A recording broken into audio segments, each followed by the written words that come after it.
La défense, la diplomatie en passant par le développement, les 3D sont au cœur du déplacement des ministres en charge des affaires étrangères de la Confédération des États du Sahel à Moscou. Un déplacement aux enjeux multiples. Le premier enjeu, c'est d'étendre le partenariat et le dialogue politique à l'échelle confédérale entre l'AES et la Fédération de Russie, avec un but de rechercher, répondre aux aspirations profondes des populations de l'espace.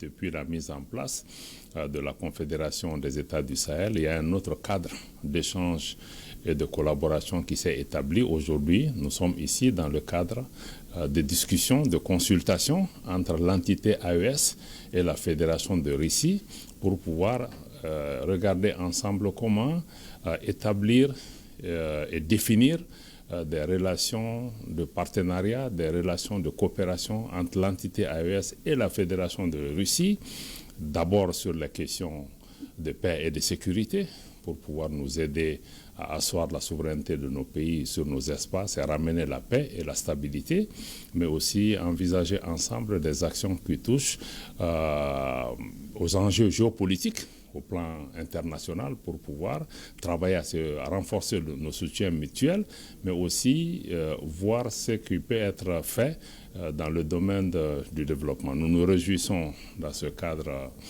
d'être invités par notre homologue, le ministre Sergueï Lavrov, pour ces premiers échanges. Premiers échanges d'un rendez-vous qui promet d'établir des relations de coopération stratégique, dynamiques et solidaires entre l'AES et la Fédération de Russie. Comment renforcer et consolider les acquis déjà enregistrés dans cette coopération? C'est l'autre enjeu fondamental de la rencontre de ce jeudi entre le ministre russe et ses homologues du Mali, du Burkina Faso et du Niger.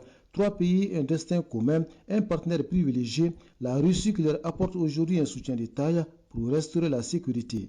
La sécurité de nos pays repose essentiellement sur les épaules de nos populations, sur les épaules de nos dirigeants, mais ceci n'exclut pas que nous puissions engager des partenariats avec d'autres acteurs à l'extérieur de la région, dans le cadre d'avantages comparatifs pour qu'ils puissent nous accompagner, mais en gardant encore à l'esprit que la sécurité de nos populations demeure notre principale responsabilité et que nos pays se sont engagés à dégager les ressources nécessaires dans leur budget respectif pour faire face à la dimension sécuritaire. Mais nous travaillons pour pouvoir avoir une approche stratégique concertée avec d'autres partenaires qui peuvent amener des contributions en termes de capacité, en termes de technologie ou d'autres moyens matériels dont nous avons besoin pour assurer notre sécurité. Et la Russie fait partie des acteurs qui disposent de ces moyens-là.